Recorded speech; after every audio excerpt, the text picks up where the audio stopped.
Voilà, bonjour à toutes et à tous et bienvenue pour ce nouveau webinaire du droit qui est donné par le CFJ. Alors ce soir, je suis très content de recevoir Maître Stéphane Buffat, qui est un avocat fiscaliste et qui va donc nous parler de son métier. C'est l'objet de ce webinaire ce soir. Et d'abord, donc, je voulais remercier évidemment Stéphane de nous accorder du temps qui est un temps très précieux, le temps de l'avocat fiscaliste. Et je propose pour ce webinaire, comme d'habitude, de procéder en deux temps. Dans un premier temps, je demanderai à Stéphane qu'il nous parle un petit peu de lui, de sa formation, de son parcours professionnel, de son quotidien. Et puis, dans un second temps, on pourra parler de manière plus globale de la profession de l'avocat fiscaliste et ce que l'on peut en attendre au XXIe siècle.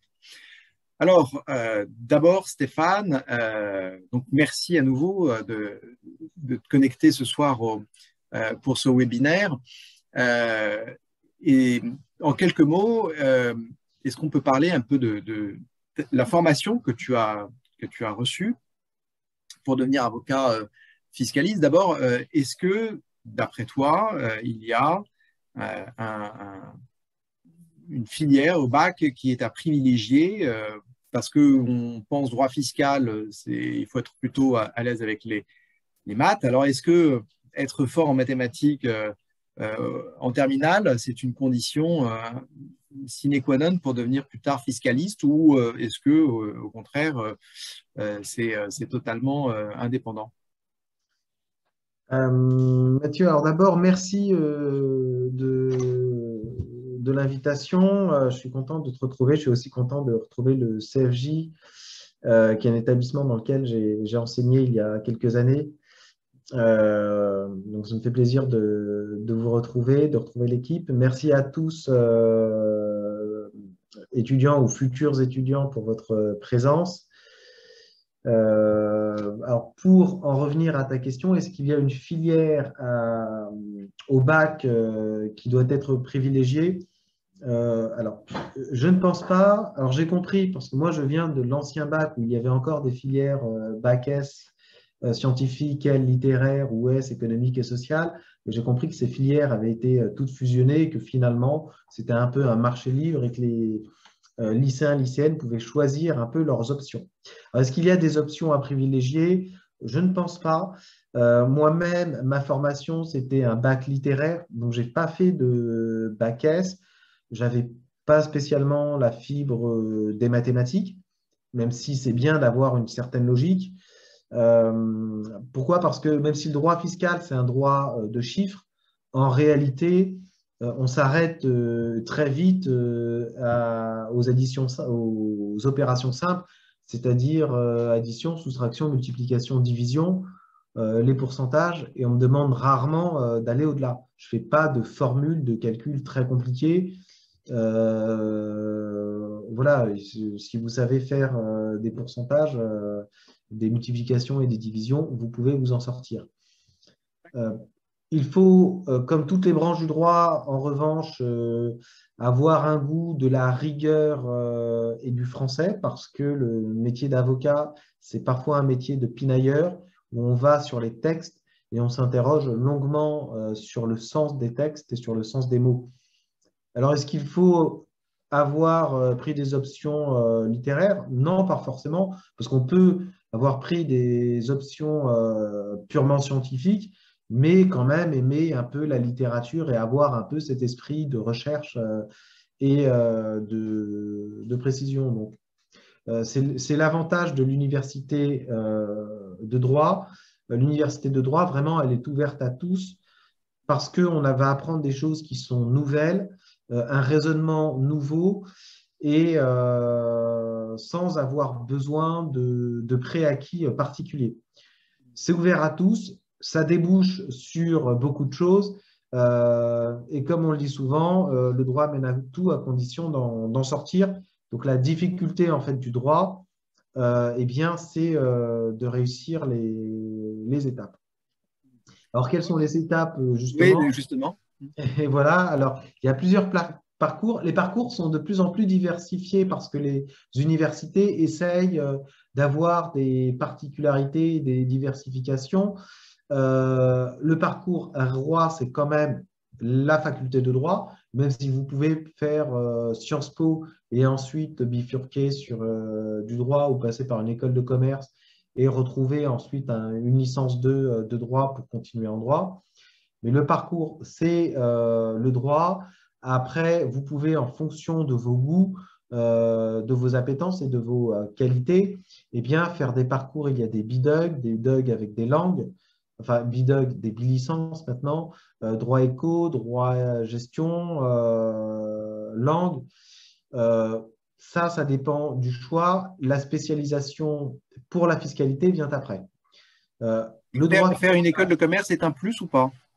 Alors, l'école de commerce est un plus, mais en général, on demande plutôt à la fin, parce qu'on cherche d'abord des bons juristes qui ont des bons réflexes, et après, c'est bien d'avoir une école de commerce. Donc, le droit Ça donne fiscal, des connaissances sur l'entreprise en général ou c'est ça. Du ouais. relationnel, en fait, l'école de commerce va permettre d'avoir tout ce que l'université n'apporte pas, c'est-à-dire le relationnel avec les autres, ce que l'on appelle un peu les soft skills, ce qui nous permet aussi d'apprendre, de lire un peu un bilan, d'avoir un peu quelques éléments financiers et de s'ouvrir à autre chose. Parce que le droit, c'est très technique et dans le métier de l'avocat fiscaliste, c'est faire du droit, mais pour un projet qui est plus global. Et donc, il faut traduire le droit pour un client et pour les besoins du client. C'est-à-dire qu'il faut aller au-delà du droit. Si un client me demande de faire un investissement et de faire une analyse fiscale, la fiscalité doit être en rapport avec son investissement. Donc, il faut que je prenne en compte la situation de ce contribuable, ses projets, son investissement. Est-ce que c'est de l'immobilier, pas de l'immobilier? Est-ce qu'il veut faire une transmission à ses enfants? Est-ce qu'il est marié, pas marié? Est-ce qu'il veut faire de la rentabilité? Est-ce qu'il vise la plus-value? Et tout ça, en fait, c'est pas que du droit fiscal, c'est un ensemble. Et ça, il faut que je comprenne. Et toi-même, tu as fait cette double formation ou tu as une formation purement universitaire? Alors, pas du tout. Moi, je n'ai pas fait cette double formation. Ma formation, j'ai fait ma licence de droit, qui à l'époque était un doc de droit. Ensuite, je suis rentré en magistère. Donc, ça, c'est un autre type de formation sur sélection, ce qui m'a permis pendant 3 ans d'avoir une formation un peu plus pratique et en même temps assez poussée. On avait des cours un peu plus, on avait plus d'heures de cours concrètement et on était en formation restreinte. J'ai terminé par un Master 2 au droit fiscal. Donc ça, c'est un peu le parcours classique si on veut devenir avocat fiscaliste, même si on peut faire du droit des affaires et ensuite aller sur du droit fiscal. Et là où j'ai été moins classique, c'est qu'ensuite, j'ai fait une thèse de droit. Donc, j'ai fait mon doctorat et j'ai été pendant mes années d'enseignant-chercheur, enseignant à l'université, chargé de TD, hein, tout simplement, aussi au CFJ. Donc, ça, c'est une voie. Alors là, c'est un peu plus particulier à ma condition et ce n'est pas du tout nécessaire pour être avocat fiscaliste, hein. Là, pour le coup, c'est plutôt une originalité dans le métier. Il n'y a pas d'examen particulier pour ensuite devenir avocat fiscaliste. C'est l'examen commun à tous les avocats, le CRFPA plus ICAPA. Est-ce qu'on peut devenir avocat fiscaliste en sortant, mettons qu'on ait fait un master 2 de droit fiscal, est-ce que une fois qu'on sort de le centre régional de formation du barreau, est-ce que l'on peut devenir immédiatement avocat fiscaliste ou est-ce que cela vient plus tard dans une carrière professionnelle? Alors, en général, ça devient assez rapidement. Euh, Effectivement, il faut faire le CRFPA, passer le CAPA pour être avocat. Avocat fiscaliste, en fait, tous les avocats peuvent se dire je suis avocat fiscaliste. Donc, tout le monde peut se dire je fais de la fiscalité Et tout le monde peut faire du conseil fiscal en tant qu'avocat. Ça, il n'y a pas de problème. Après, c'est un problème de compétence et de crédibilité face aux clients et aussi de responsabilité professionnelle. En général, bien, c'est pendant les stages où petit à petit, on choisit un peu sa voie. Alors, les premiers stages ne sont pas des stages auprès d'avocats fiscalistes. Les stages en cabinet d'avocats fiscalistes se font plutôt à partir du Master 1 ou du Master 2.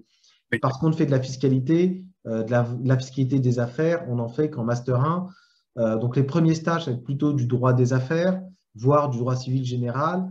Et petit à petit, après avoir fait du droit des affaires, on s'oriente un peu vers la fiscalité.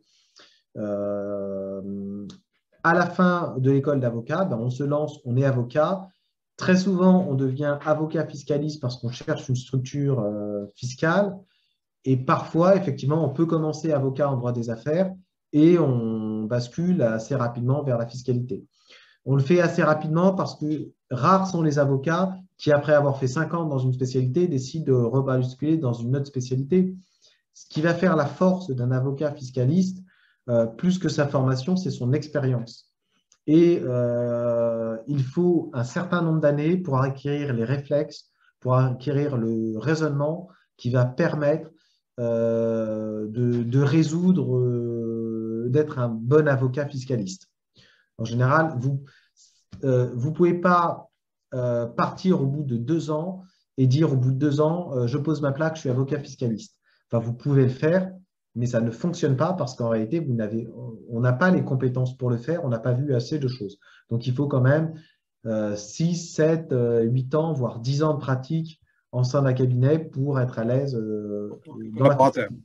Oui. La fiscalité, c'est beaucoup un métier d'expérience. C'est ce qui fait la force d'un fiscaliste, c'est son expérience.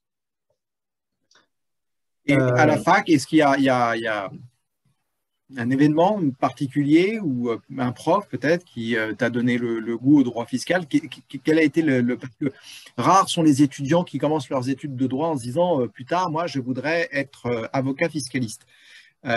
Généralement, on commence des études de droit pour, alors c'est un peu l'image d'Épinal, hein, mais pour défendre la veuve et l'orphelin, donc plutôt pour faire du droit pénal ou voilà, pour faire du droit des affaires d'une manière générale aussi, ça peut être une ambition, mais la fiscalité, c'est quand même pas la première matière à laquelle généralement on pense. Et du coup, peut-être que c'était ton cas, ou alors, tu vas me dire que dès que tu as commencé tes études de droit, tu voulais être avocat fiscaliste. Qu'est-ce qui, dans ton parcours, a été l'événement déclencheur? Alors, effectivement, moi, c'est comme beaucoup, hein, en entrant à l'université, je ne pensais même pas à faire avocat. Je n'ai même pas cette ambition-là. Et quand je suis rentré dans l'université, je ne savais même pas à quoi m'attendre et je ne savais même pas qu'il y ait des spécialités au sein des avocats. J'y connaissais rien. Donc, l'avocat fiscaliste, je ne savais même pas que ça existait et ça ne parlait même pas. Le terme de fiscaliste, c'est comme les impôts. Tant qu'on n'en a pas payé, on n'est pas intéressé. En fait, la fiscalité, on s'y intéresse quand on commence à payer des impôts. Donc, c'est vrai que les étudiants, en général, ne sont pas trop intéressés à la fiscalité. Ce qui, moi, m'a motivé dans la fiscalité, c'était un peu l'aspect défi, parce que le droit fiscal, c'est un droit qui bouge beaucoup. Chaque année, on a une nouvelle loi de finances qui change énormément de règles. Il y a un aspect chiffre, un aspect comptabilité, un aspect droit. C'est un droit qui est très dense. Le code civil est tout petit par rapport au code général des impôts. Il est très clair, très lisible. Le code général des impôts, il est énorme, il est en perpétuel mouvement. Et c'était ça ce qui m'intéressait, c'était de me dire, voilà, je suis confronté à un droit qui est un peu inépuisable et sur lequel, eh bien, j'aurai toujours à creuser, il y aura toujours un défi à faire.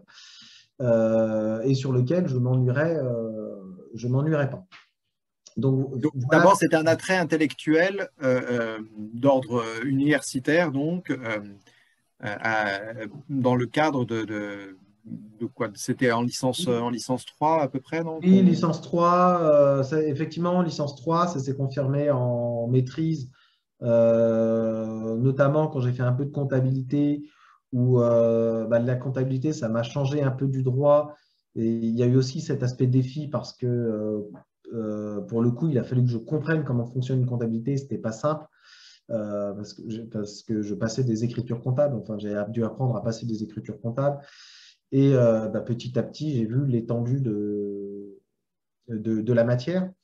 Donc voilà, ça s'est concrétisé au fur et à mesure des années jusqu'à faire un Master 2 spécialisé en droit fiscal. Tu as toujours ensuite travaillé dans ce domaine d'activité, d'abord en tant que collaborateur. Aujourd'hui, tu as déposé ta plaque. Oui, exactement. Alors, j'ai déposé ma plaque.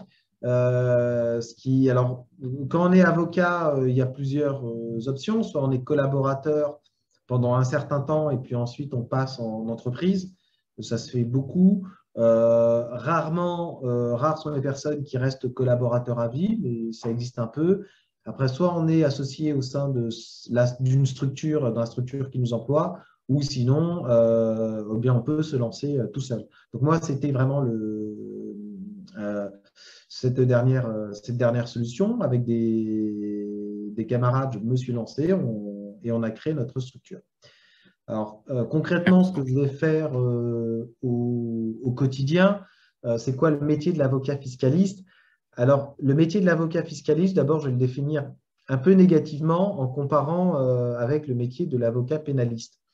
L'avocat pénaliste, il est très souvent en robe d'avocat, il parle bien, c'est un peu l'image que vous avez de Dupond-Moretti, quelqu'un qui est imposant, qui en jette, qui va défendre la veuve et l'orphelin, qui va jouer sur l'aspect moral, sur l'aspect sensible,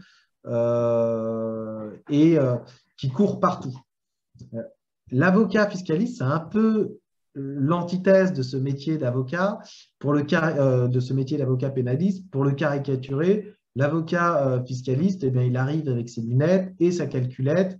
On a un travail de bureau, surtout quand on est collaborateur. On est le nez dans de la documentation, on est très papier. On est énormément papier qu'on analyse. On analyse des contrats, on analyse des documents et on est sur le chiffre. C'est-à-dire que mes clients, je ne regarde pas leur aspect, leur moralité, je ne vais pas essayer de savoir s'ils ont une vie difficile après ou pas. Ils viennent avec un projet, ils me demandent voilà, comment je dois payer moins d'impôts et quel est le montant d'impôts que je peux économiser.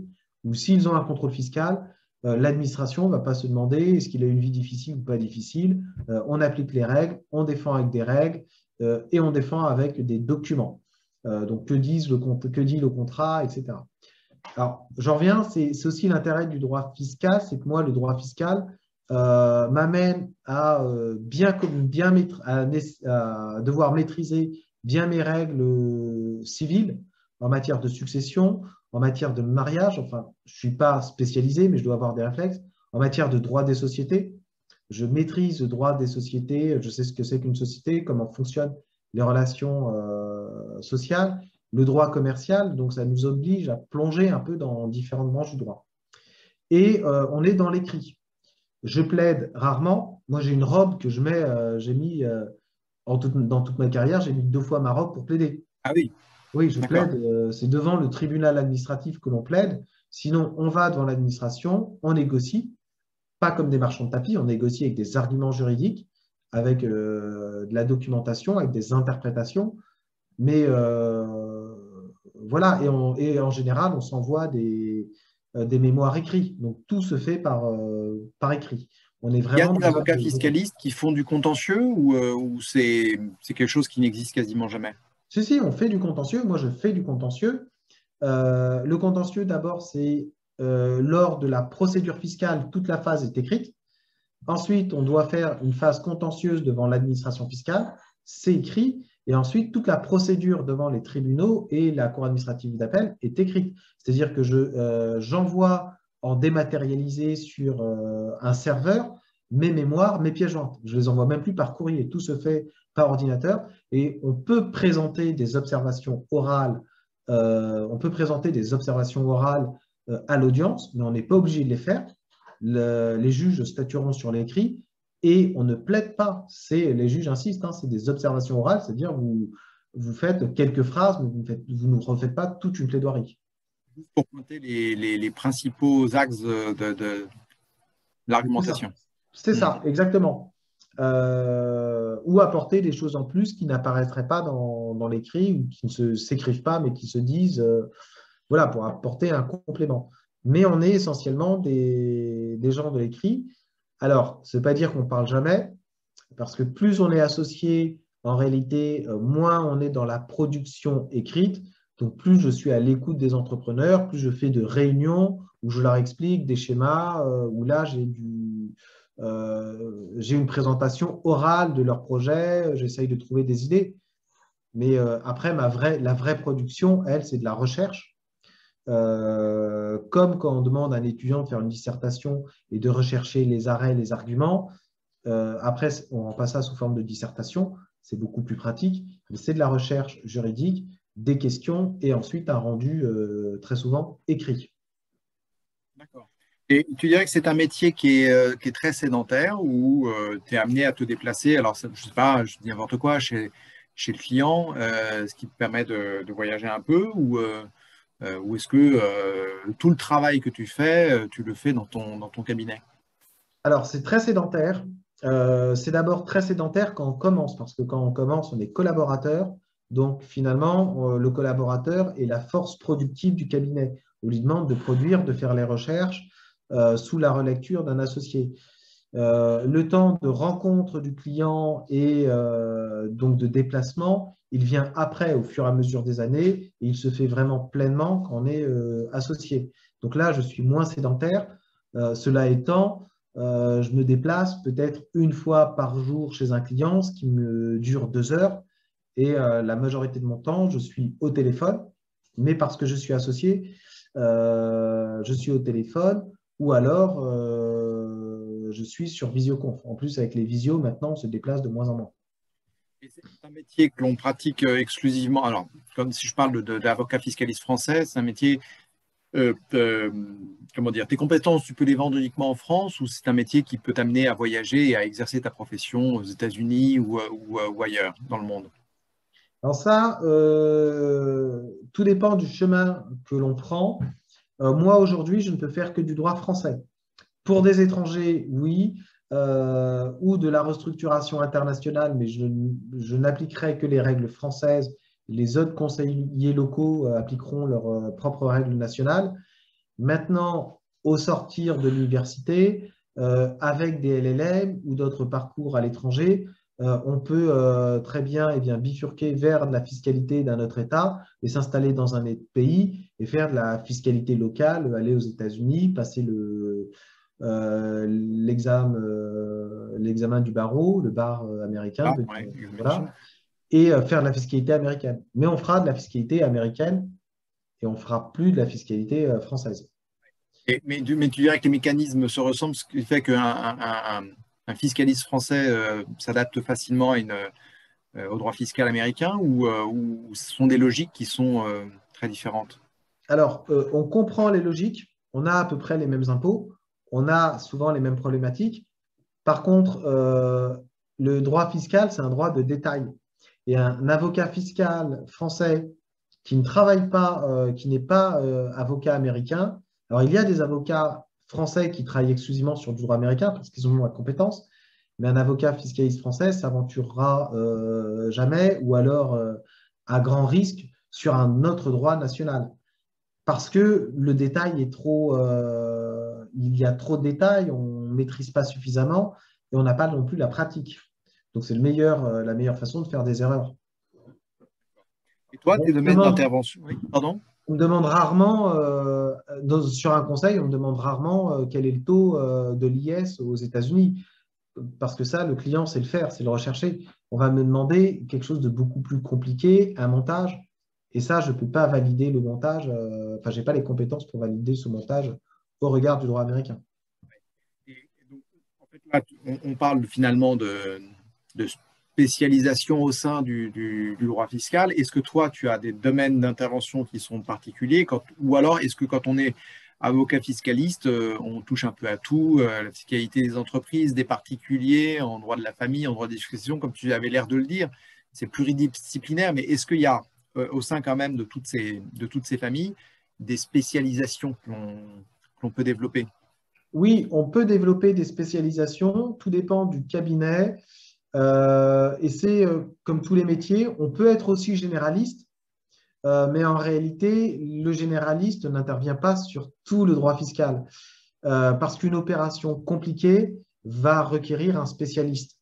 Euh, Moi, j'ai une activité assez généraliste, bien que j'ai certains domaines un peu de prédilection. Je fais ce que l'on appelle du private equity, c'est-à-dire de la cession d'entreprise ou de l'acquisition d'entreprise uniquement sur les aspects fiscaux, parce que j'ai été dans un cabinet où j'ai été formé pour le faire. Donc, j'ai des réflexes suffisants. Je peux faire de la fiscalité immobilière, mais à un petit niveau, c'est-à-dire pour des investissements immobiliers pour des particuliers. Par contre, la cession immobilière, la construction d'une tour à la Défense, on n'appellera pas Stéphane Buffat fiscaliste, on appellera le fiscaliste chevronné qui fait de la fiscalité immobilière depuis 10 ans dans un gros cabinet. Pareil, je peux faire de la TVA.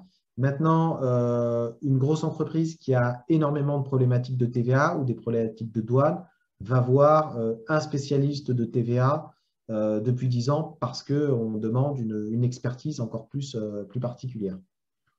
D'accord. Euh, bon, merci pour toutes ces réponses. Je pense qu'on a à peu près cerné quel était ton quotidien. Peut-être qu'on peut passer à une vision plus globale de la matière, donc dans un deuxième temps, pour essayer de voir à quoi correspond ce métier d'avocat fiscaliste au XXIe siècle. Déjà, est-ce que tu dirais que l'avocat fiscaliste, c'est un métier d'avenir? Alors, la question est un peu, paraît un petit peu, comment dire, simpliste, mais ce que je me demande, de deux choses l'une. D'abord, est-ce qu'il y a beaucoup d'avocats fiscalistes sur le marché ou est-ce que c'est un marché qui est encombré? Est-ce que tu conseillerais au contraire aux étudiants qui nous écoutent de se spécialiser dans ce domaine parce que justement il y a peu d'avocats fiscalistes? Quel est l'état du marché en matière de fiscalité? Alors, l'état du marché, il est plutôt favorable aux avocats fiscalistes. D'une part, c'est une matière qui est complexe, qui est un peu le parent pauvre de l'université. Il y a très peu de cours en droit fiscal. Vous avez très peu de masters de fiscalité, comparé à des masters droit des affaires ou des masters droit privé. Pour faire de la fiscalité, en général, quand il y a une question fiscale, c'est un fiscaliste qui le traite. Parce que là, si on fait un mauvais calcul, si on fait un mauvais choix au niveau fiscal, un avocat fiscaliste engage sa responsabilité Ah oui. et c'est beaucoup plus difficile à régulariser qu'engager sa responsabilité en droit des sociétés. Et Donc c'est beaucoup un avocat plus- fiscaliste engage plus facilement sa responsabilité professionnelle qu'un avocat civiliste, par exemple. les conséquences sont beaucoup plus Oui, bien sûr. dures pour Et, un avocat fiscaliste parce que les montants en jeu sont beaucoup plus élevés. et du coup, bon, l'assurance est obligatoire. Il y a une assurance professionnelle qui est obligatoire quand on est avocat. Est-ce qu'elle est plus élevée quand on est fiscaliste? Non, je crois pas. Non, je crois pas qu'elle soit plus élevée. En revanche, la conséquence, c'est qu'un avocat qui ne fait pas de fiscalité ne va pas prendre le dossier. D'accord. Parce que déjà, il ne saura pas faire. Il y a une question de crédibilité. Il va perdre du temps parce que la matière est très technique et la responsabilité, il ne veut pas se planter. Les montants en jeu sont quand même assez importants, donc on préfère renvoyer ça à un avocat fiscaliste. Donc c'est un métier il y a peu, finalement, il y a peu de spécialistes sur le marché, en tout cas peu d'intervenants sur la fiscalité dès le départ. Et c'est comme tous les métiers d'avocat en plus, c'est que il y a un gros écrémage au niveau des avocats. Et il y a beaucoup de jeunes collaborateurs, mais il y en a peu qui restent. Le taux, au bout de quelques années, j'ai plus les chiffres en tête, mais je crois qu'au bout de 5 ans, il y a au moins la moitié des collaborateurs qui arrêtent et qui font un autre métier que celui d'avocat. Parce que les premières années sont très exigeantes au niveau de la formation. c'est pour les fiscalistes et pour les autres. Oui. Euh, Aujourd'hui, si vous êtes avocat et que vous avez le CAPA, vous pouvez vous lancer en droit pénal. Vous allez pouvoir vous lancer en droit pénal, vous allez pouvoir défendre du petit délinquant, faire du trafic de stupéfiants. Votre responsabilité, le trafiquant de stupéfiants, il connaît suffisamment mal son droit pour vous mettre en cause votre responsabilité. De toute façon, s'il est coupable, bah, ce n'est pas de votre faute, donc voilà, votre responsabilité n'est pas là. Mais le marché du pénaliste, il est très dur parce que tout le monde peut être pénaliste et il y en a beaucoup qui font et qui le font. Qui C'est une sont attirés clientèle, par ce… Ouais. c'est une clientèle qui ne paye pas énormément, parce qu'ils n'ont pas Ouais. énormément d'argent. Euh, Quand on a des problèmes d'impôts, c'est déjà qu'on paye des impôts, donc on a les moyens de se payer un avocat fiscaliste. Oui, bien sûr. Et tu parles de charge de travail. Tu dirais que la charge de travail d'un avocat fiscaliste est supérieure à la charge d'un avocat dans une autre spécialité? Elle est différente. Elle est différente parce que on a moins d'urgence. En général, on est en amont du projet. C'est-à-dire que la personne qui vient nous voir pour du conseil a une idée de son projet et ce n'est pas quelque chose à rendre dans les 2 jours. Donc, on a le temps de la réflexion. Pareil au niveau du contentieux, on a des délais, on les connaît, les délais. Donc, quand un client reçoit une proposition de rectification, c'est-à-dire une proposition de redressement, on a 60 jours pour répondre. Donc, ce qui nous permet de ne pas être dans l'urgence et de bien travailler. Un avocat, donc moi, mes horaires, finalement, c'est des horaires de bureau un peu aménagés, mais je suis là à 9h, 9h30 et je peux partir à 19h30, 20h. Si j'ai des gros coups de feu jusqu'à 22h, quand il y a vraiment beaucoup de travail, mais j'ai pas besoin de travailler la nuit. Oui. Quand vous êtes avocat pénaliste et euh, que vous avez une garde à vue le samedi et que bah, vous devez avoir des clients parce que au niveau financier, vous ne pouvez pas refuser, eh bien vous faites votre garde à vue le samedi. Et si Oui. c'est le samedi soir, eh bien vous y allez le samedi soir. Et si l'audience a lieu 3 jours après parce que c'est une comparution immédiate, vous allez dans l'urgence plaider.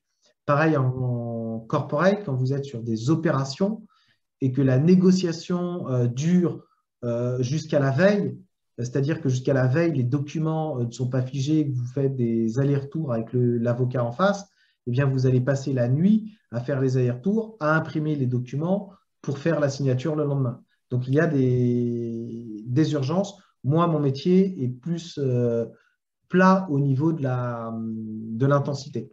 Il n'y a pas une saisonnalité quand même dans cette spécialité avec la saison des déclarations, la saison des redressements et certaines périodes peut-être plus chargées que d'autres, du coup.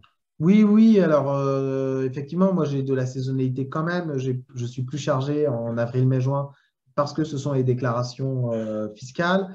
En plus, comme je fais beaucoup de sessions et d'acquisition d'entreprises, j'ai une partie audit. La partie audit, c'est que je regarde les comptes de l'entreprise pour voir si tout est bon au niveau de la fiscalité, s'il n'y a pas eu des erreurs fiscales. Et les opérations se font en général en juillet, en tout cas la majorité des opérations en juillet. Donc les audits ont lieu plutôt vers mai, juin, juillet. Et aussi novembre, décembre, puisqu'il y a les opérations sont soit plutôt fin juillet, soit plutôt fin décembre. Donc ça me fait une certaine saisonnalité. Mais rarement des pics et c'est pas vraiment des montagnes russes, hein, c'est plutôt un fleuve assez rempli, mais on est plutôt sur un fleuve. Ce qui permet donc de concilier l'agenda de l'avocat fiscaliste avec une vie de famille, par exemple. Exactement, J'ai cru comprendre que c'était assez compatible. c'était assez compatible. En tout cas, c'est plus compatible que dans d'autres métiers, que dans d'autres spécialités. C'était aussi une des raisons pour lesquelles j'ai fait avocat fiscaliste, hein, parce que je ne voulais pas, ça ne m'intéresse pas de travailler la nuit ou d'être sur des opérations. Voilà. C'est assez compatible. Et on a le stress est différent qu'un avocat pénaliste. C'est vrai qu'on a du stress, on a des clients qui sont stressés, surtout sur un contrôle fiscal où il y a plusieurs millions d'euros en jeu, ou même plusieurs centaines de milliers, et que la personne n'a pas l'argent pour le payer. Mais je n'ai pas le stress d'envoyer un client en prison et d'avoir à défendre quelqu'un dont je réprouve les actes. C'est moins, et j'ai des clients qui me parlent correctement et qui connaissent mon métier. Quand vous êtes Alors face à un justement, trafiquant, tu abordes un point qui m'intéresse parce que quand on pense à avocat fiscaliste, on pense à évasion fiscale, on pense à ce qu'on appelle l'optimisation fiscale, on pense à la fraude fiscale. Et tu dis donc que tu n'as pas à défendre des personnes dont tu réprouves les actes.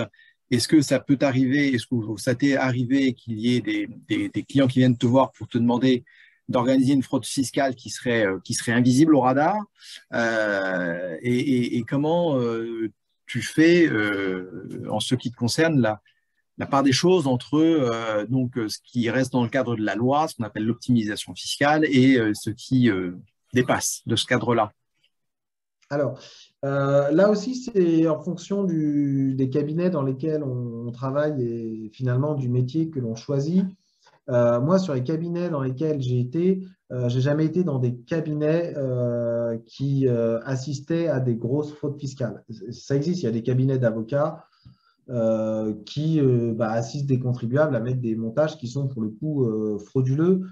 Donc moi, mon type de clientèle, ça va être, encore une fois, des acheteurs ou des dirigeants d'entreprise qui veulent restructurer, mais qui ne sont pas dans une optique d'évasion fiscale. Alors, on m'a demandé une fois de créer une société, si je pouvais accompagner pour créer une société au Moyen-Orient pour un but clairement d'évasion fiscale, hein, illégale. D'une part, je ne sais pas le faire. Je n'ai pas de contact au Moyen-Orient, donc voilà, et ça ne m'intéressait pas parce que je n'ai pas envie d'avoir ce type de clientèle et tout simplement, je n'ai pas non plus envie d'avoir une clientèle où j'assiste à la fraude pour ne pas avoir un jour une perquisition dans mon cabinet. Euh, Parce que si j'ai ça, je perds l'autre partie de clientèle qui est plus propre et je préfère travailler avec la clientèle actuelle.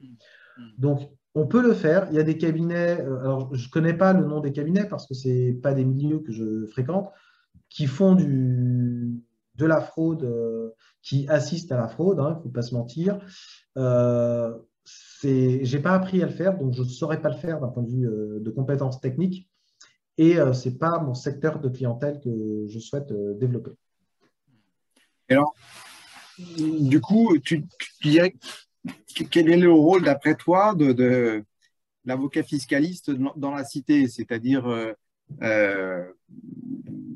comment tu définirais l'importance de ce métier, de l'existence de ce métier dans le bon fonctionnement d'une société? Alors, dans le bon fonctionnement d'une société, dans les États actuels, l'État vit au moyen de l'impôt. Sans impôt, il n'y a pas d'école, il n'y a pas de route, etc. Et l'État a besoin aussi que les gens acceptent de payer l'impôt. Parce que si les gens refusent tous de payer l'impôt, l'État ne peut pas contrôler tout le monde.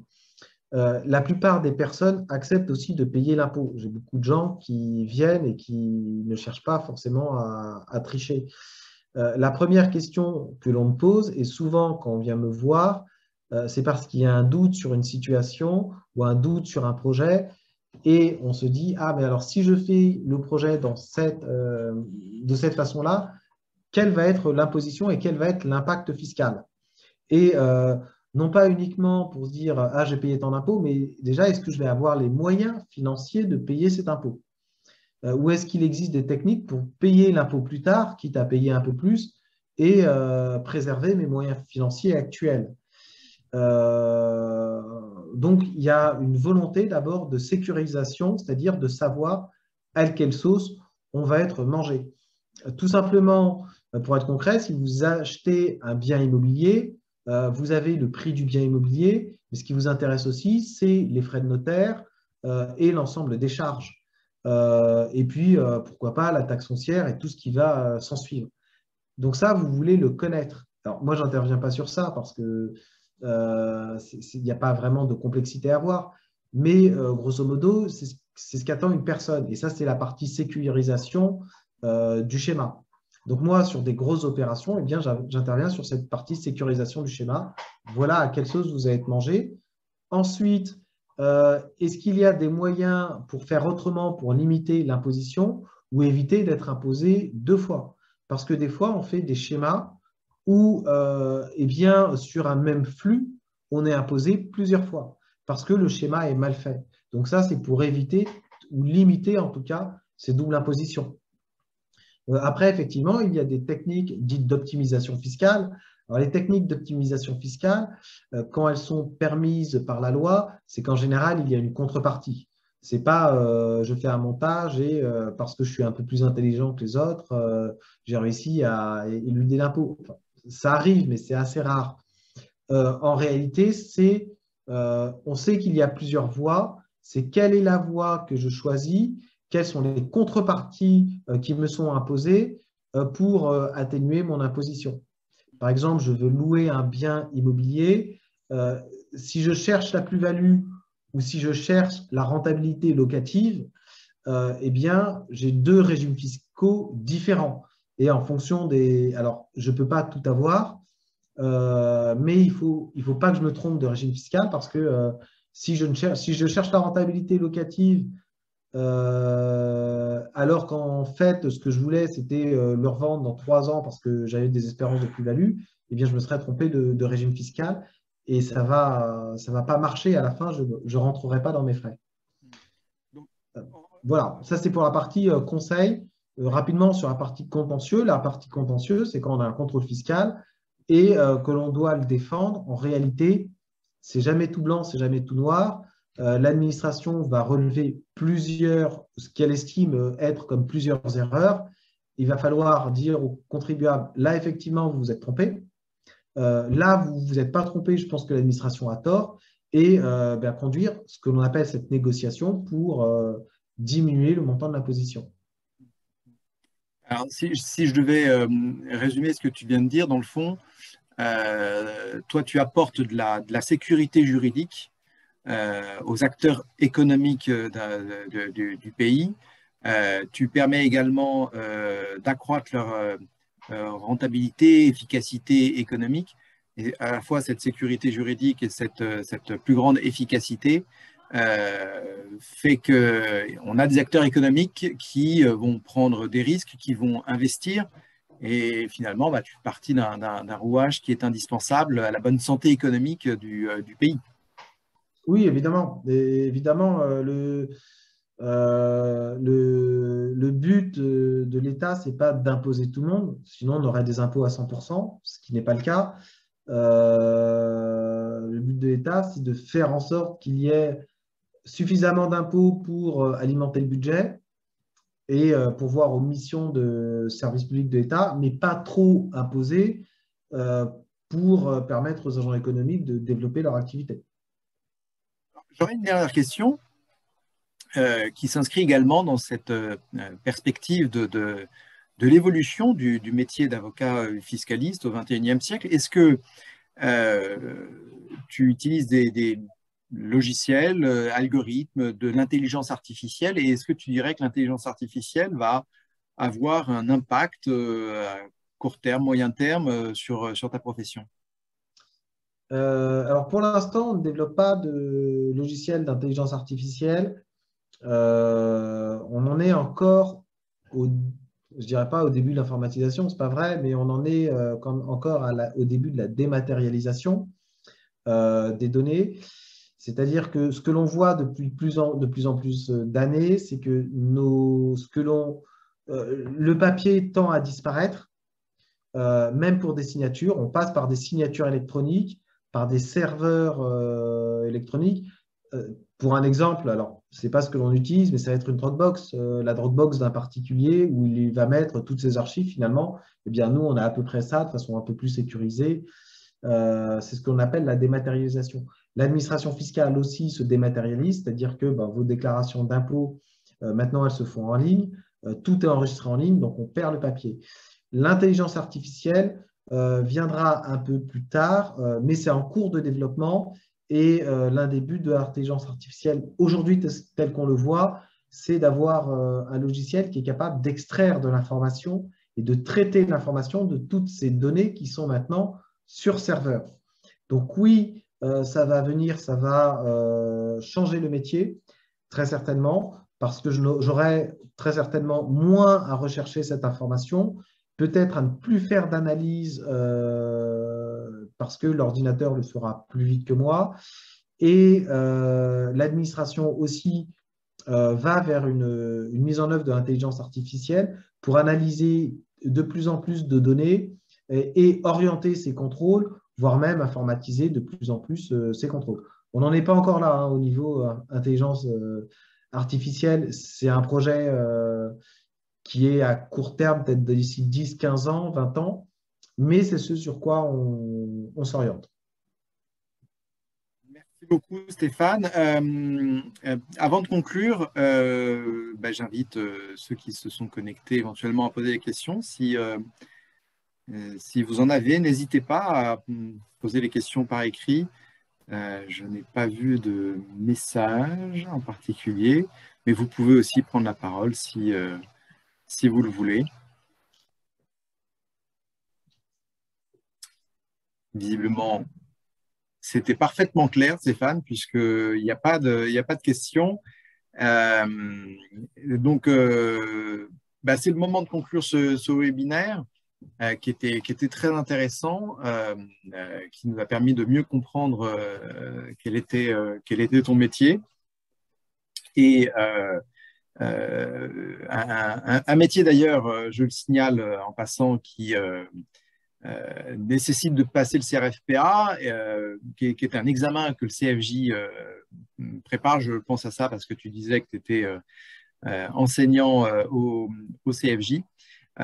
Et donc, c'est un domaine évidemment qui fait partie des cours et des supports que l'on a au CFJ, le droit fiscal. Voilà pour aujourd'hui, donc pour ce webinaire. Est-ce que tu veux dire un mot en ce qui te concerne pour conclure? Non, encore une fois, merci à toi pour cette invitation. Merci au CFJ aussi pour l'organisation de ce webinaire. C'est un plaisir pour moi. Pour les personnes qui participantes, qui auraient des questions, je suis assez disponible et assez accessible. Donc, si vous voulez me contacter via LinkedIn ou si vous trouvez mon adresse sur Internet, sur le site du cabinet, n'hésitez pas. Si vous avez des questions, j'y répondrai avec intérêt. Merci beaucoup, Stéphane. Vous pouvez aussi nous envoyer vos questions qu'on transmettra à Stéphane. Et pour ma part, eh bien, je vous donne rendez-vous dans quelques semaines pour un nouveau webinaire. Vous pouvez nous suivre aussi sur Facebook, sur Instagram, sur LinkedIn ou encore sur Twitter. Donc, n'hésitez pas là aussi à suivre nos actualités sur nos préparations du CRFPA, nos cours de soutien pour arriver jusqu'à ton expérience et on a bien compris en fait aussi ton cadre de vie, aussi bien professionnel que personnel, qui, je pense, fait des envieux. Donc, merci beaucoup, Stéphane, et puis je vous souhaite à tous une très, très bonne soirée. Merci beaucoup. Au revoir et Au revoir. à bientôt. Au revoir. À bientôt.